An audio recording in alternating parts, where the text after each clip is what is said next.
Dear students, today we are going to understand about basic computer organization and design. The organization of computer is defined by instruction codes, computer registers and computer instructions. Instruction codes. The general purpose computer is capable of executing various micro operations. It can be also be instructed as to what sequence of the operations to perform. Uh, Basically, if we go to our next slide, here I will explain you in the terms of the high level language, where just for the right addition operation, here we are having three different variables A, B and C, and the A data inside the A variable and with the B variable are added and the result is stored into the C language. It is usually we write for the addition operation in some high level languages, but if we go for the micro operations, it is the different type of the micro operations. It will first fetch the A from the memory, then B from the memory, then you will apply add operation between A and B, and then the resultant will be stored into the C. So the major operations which are being seen into the high level language, there are two, but exactly as a micro operation level, these are the four. That is a fetch of the two operations, uh, addition, assignment and storage into the C language, C variable. And a program is defined as a set of the instructions that specify the operations, operands and the sequence by which processing has to occur.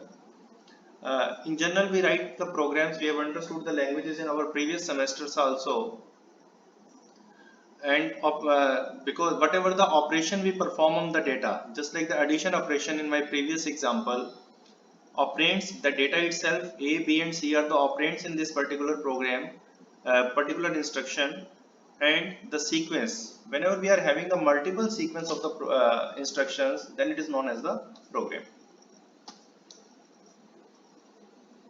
When we go about the computer instructions, whatever the example I have given you, that is the example of the high level language computing, which we can understand very well. But at the computer level or the hardware level, we know that they can understand only the low level languages. Therefore, a computer instruction is defined as a binary code that specifies a sequence of micro operations for the computer.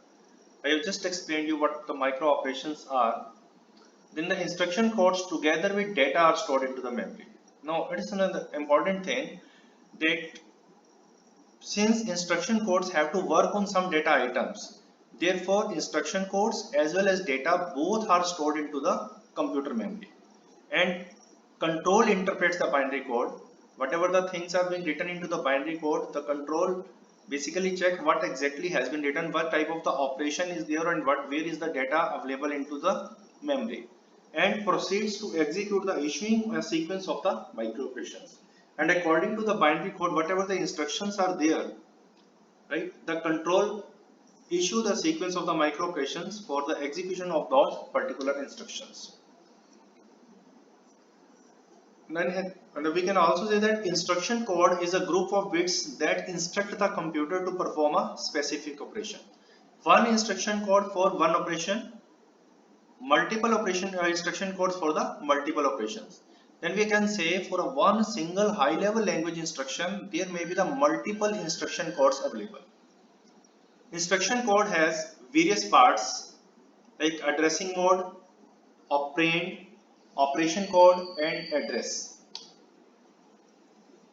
The addressing mode indicates how computer operation will find operands into the memory and register.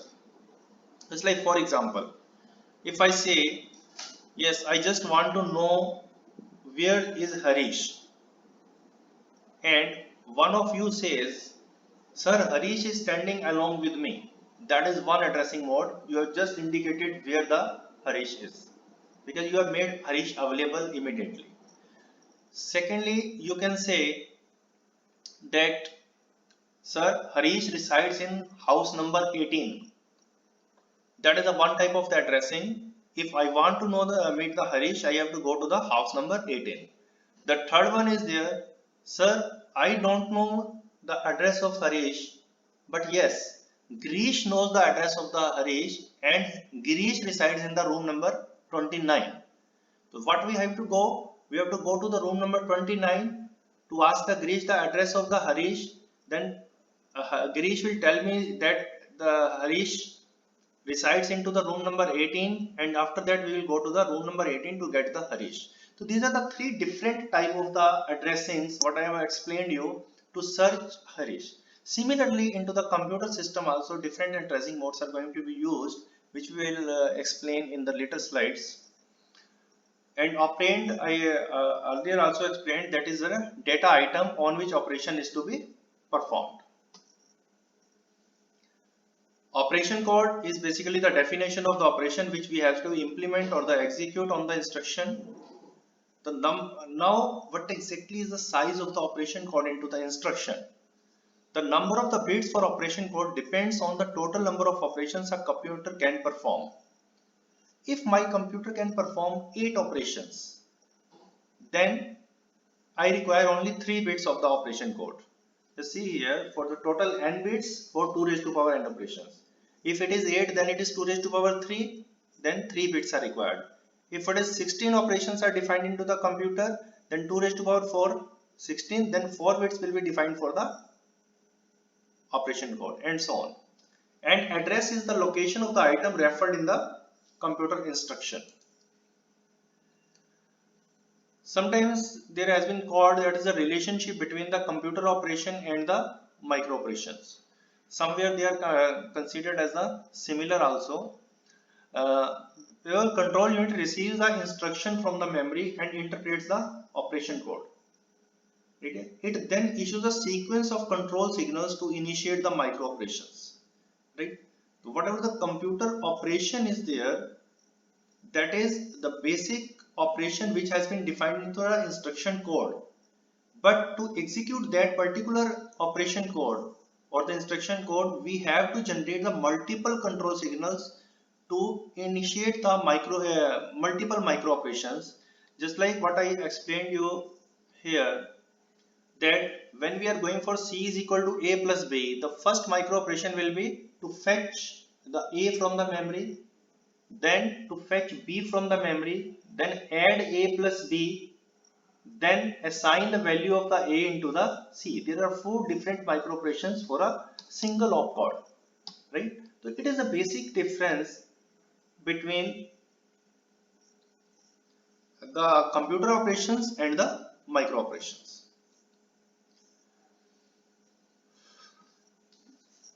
It is basically the considerations which we are going to take care whenever we will study into our whole course. These parameters have been referred from the book of the Computer System Architecture by Maurice Mano from the Pearson Education.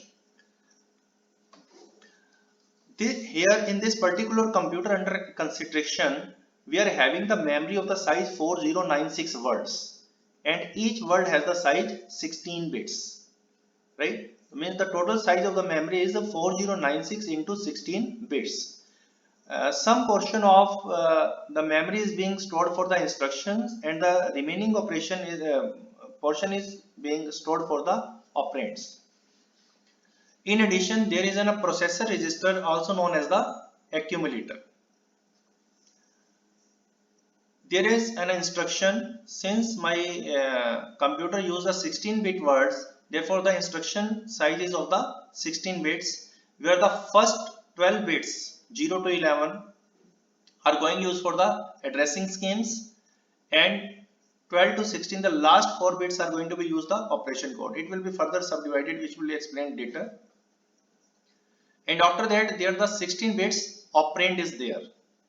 This is the binary operand or the data item, you can say. So we can use the data item of the size 16 bits in this particular computer. I told you that we can go for the different type of addressings, as I earlier explained also with the example of the Harish and the Girish.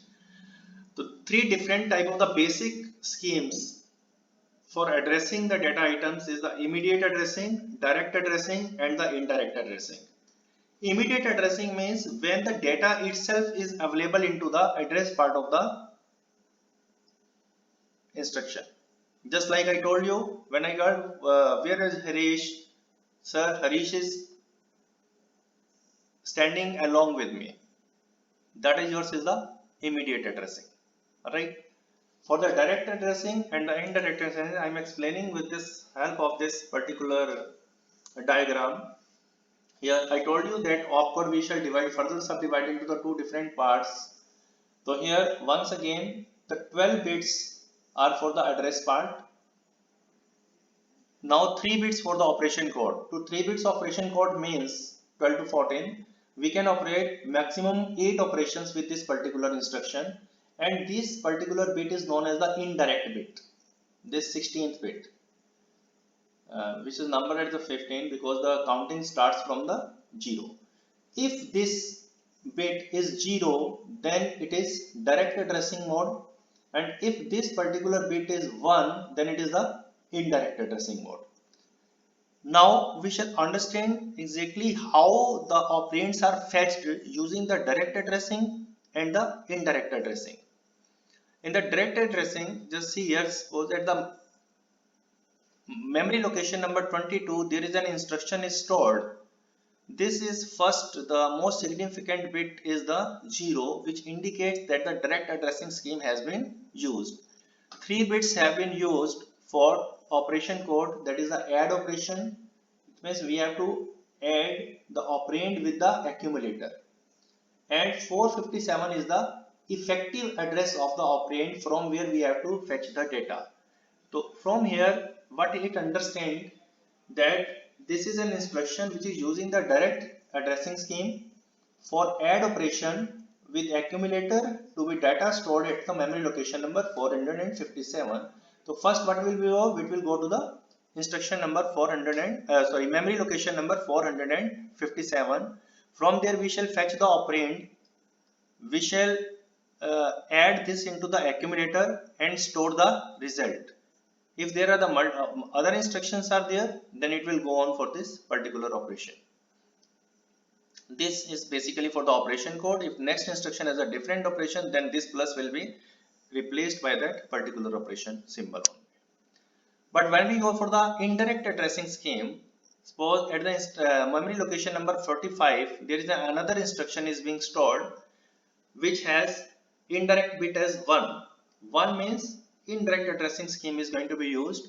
Operation has been defined again as an add operation, and the address has been defined as the 300.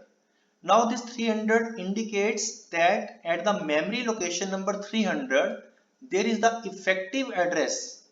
Effective address means where the operand is actually available. At the memory address 300, effective address of the operand is available. So first we go for the memory location 300, we will fetch the number from there, and then we go to that particular address to fetch the operand.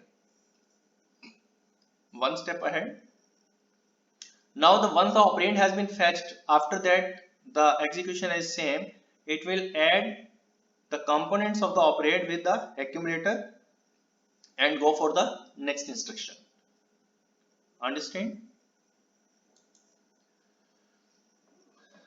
Now we shall come to know about the next component which is very important, that is the computer registers.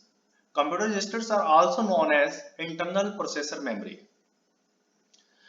If the computer has only one register, then it is called the accumulator, which is also known as the processor register also, as I have written here.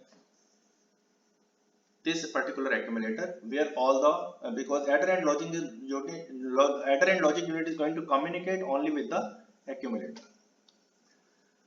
Whatever the computer we are considering for study this particular topics, we are considering the computer having the 8 different registers, and each register has specified work or the data to store. These are the 8 registers which are being explained here. First one is yours is the data register. Data register has been symbol as the DR, and it holds the memory operand. Since operand size is of the 16 bits, therefore the data register has been designed for the 16 bits. Second register is yours is the address register. It has symbol as AR. It holds the address for the memory. Since address is of the 12 bits. Therefore, the address register has been designed with the 12 bits itself. Accumulator, which is also known as the processor register, holds the data itself, symbol AC. Since data has to be stored, it is once again of the 16 bits. Instruction register holds the instruction code. Since instruction is of the 16 bits, therefore number of bits are 16. These all are the symbols for these registers. Then there is a program counter. Program counter is basically a special type of the address register which holds the address of the instruction itself. It doesn't hold the address of the data, it holds the address of the instruction. Whereas the address register holds the address for the memory as well as address for the instruction as well as the data which is stored into the memory. Since it is an address type of the register, it has to hold the address, therefore the size is of the 12 bits. Then there is the temporary register. I told you that whenever we go for A plus B, we will store the result into the C. But before starting the assignment operation, we have to store the result A plus B into the some temporary location. For that purpose, temporary register is going to be used. That is, since it is going to store the data, therefore it is the 16 bits only. Input and output registers are going to be communicate with input and output devices. That's why it holds the input character or holds the output character. Since the character as per definition of the ASCII of 8 bits, therefore input and output register has been defined as the 8 bits each. Here is a pictorial representation of the computer registers. The memory 4096 into the 16-bit words. Since it is 4096, if you will calculate, it is 2 raised to the power 12. Therefore, the address is of the 12 bits. So, program counter 12 bit 0 to 11, address register 12 bit 0 to 11, instruction register 16 bit 0 to 15, temporary register 16 bit 0 to 15, output register 8 bit 0 to 7, input register 8 bits 0 to 7, data register 16 bit 0 to 15, and accumulator 16 bit 0 to 15. Now, things come how these registers will communicate to each other. That is also a very important component. So what exactly is these all registers are attached with the common bus of the 16 bits. So 16 different very fine sized wires are going to be used. Each wire has to hold the single bit. This particular area is yours is the bus, and this bus is being controlled by the 3 control signals S0, S1 and S2. Here we can see the numbers from 1, 2, 3, 4, 5, 6 and 7 for the memory. Now when the control signal is 0, 0, 0, then this bus is in inactive mode. It is not into the active mode and no operation can be performed. When this control signals are 0, 0 and 1, then it will select the address register to operate. When it is 0, 1, 0, it will select program counter to operate. When it is 0, 1, 1, it will select data register to operate. When it is 1, 0, 0, it will select accumulator to operate. When it is 1, 0, 1, it will activate instruction register to work. When it is 1, 1, 0, then it will activate temporary register to work. And if it is all ones, then it will communicate with the memory. Now, the question might arise that why the input register and the output register? These are not going to be used for the being communicated or the given the assignment number for control purpose. Now see here, input registers don't have any communication with the bus, therefore no control is required. Input register directly give input to the adder and logic unit. Now this adder and logic unit can get the input from the 3 different components, either from the input device, or from the accumulator or from the data register itself. Here it is from the data register itself. This E is basically a flag for indicating the carry and all the things. Now output register. Output register, whenever the since it has to give output only to the output devices and no output to the common bus. Therefore, there is no requirement because it is not going to interfere anything there with the data of the output register. Now we shall understand exactly the different types of the control associated with the memory and the other registers. The memory has two different controls, write and read. So whenever the memory is activated, that is the control signals are 1 1 1, then one of these controls is also being activated, whether it is the write or it is the read. When it is the write operation, then it takes the input from the memory and the data is being written on the memory location, right? And when it is the read, then the common bus read the data from the memory and the data is being transferred to the common bus to be used by the other registers. Here for the address register, controls are load, increment and clear. Clear means it resets the value of the AR to all zeros, right? Load is just like the write operation to load the data from the bus. Increment to increase the value of the address register by 1 unit. Then there is a program counter. Since it is also in a type of the address register only, it also has the similar control. To clear means the all values 0, increment means program counter incremented by 1 unit, and load means to load the data from the common bus to the program counter. Then there is the data register. It also have the three same controls, load, increment and clear, with the similar operations, that is to load the data from the bus, to increment its value and to clear the data from the data register. Accumulator itself has three different controls, the similar, since it is also in a type of data register only, but since it is directly associated with the processor, therefore it has some different significance and also known as the address register. So now this accumulator also have the same control, load, increment and the clear, but it can have the load only from the adder and logic unit. It doesn't load the data from the anywhere else, right? However, it gives the output to everywhere. Increment and the clear unit. Instruction register have only the load instruction, load the instruction, right? Temporary register, since once again is the type of the data register, therefore load, increment and clear. Output register, from it's very clear that it's only have to get the input and no output, therefore it is only the loading the register and give the output to the output device. Now the question arises that sometimes the data is available into the address register, program control, data register, and whenever we select the things, the data will come into the bus. So how the things will be controlled that no two registers work simultaneously and what time the registers will work. Then with the control signals, what we do select the register. Once the register has been selected, then rest of all the registers and the memory units are deselected. Once the memory units is selected, rest are not able to communicate with the common bus.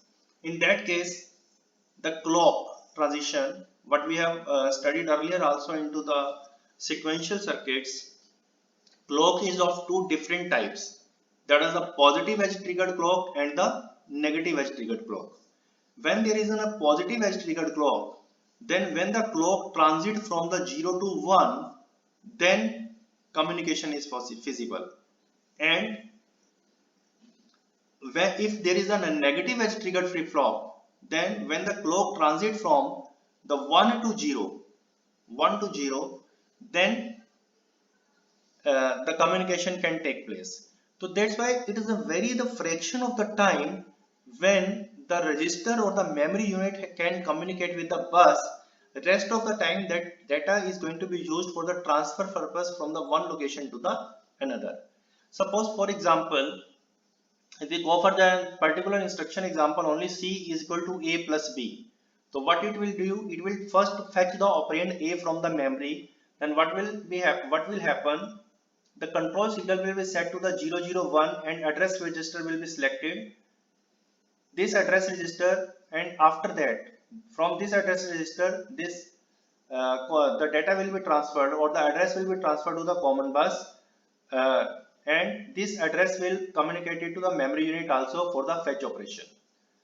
After that, 111 for the memory unit will be selected, and it will give the data item to the common bus, that is the value of the A.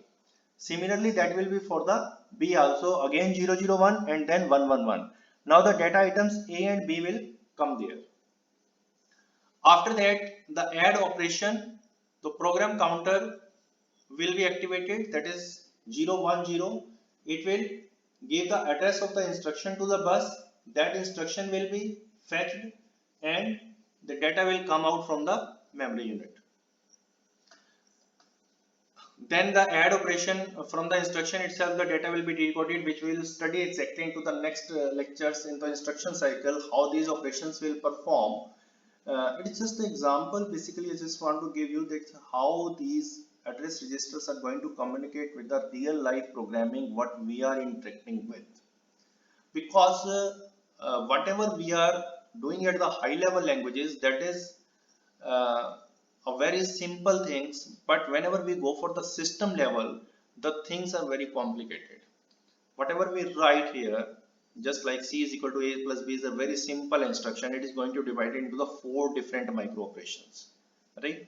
So these common bus, these registers, these all have to communicate very well into the synchronized manner, right? So that the micro operations can execute properly.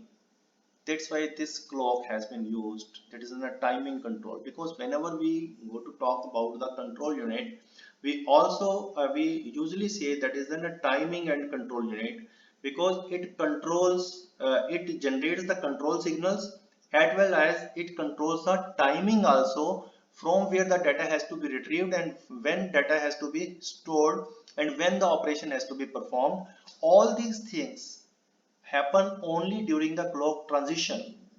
Take care of one thing, because sometimes the students understand when the clock is at the 1 then it works, and when it is 0 it works. No, clock works only when the clock transits from the 0 to 1 or 1 to 0, right? So there is a very small fraction of time which has been going for loading and the clearing or the incrementing the register, right? Even then, if you have any queries, you are most welcome to contact me at anupambhatia@crsu.ac.in, and I guarantee you that your queries will be reverted back within 24 hours. Thank you very much.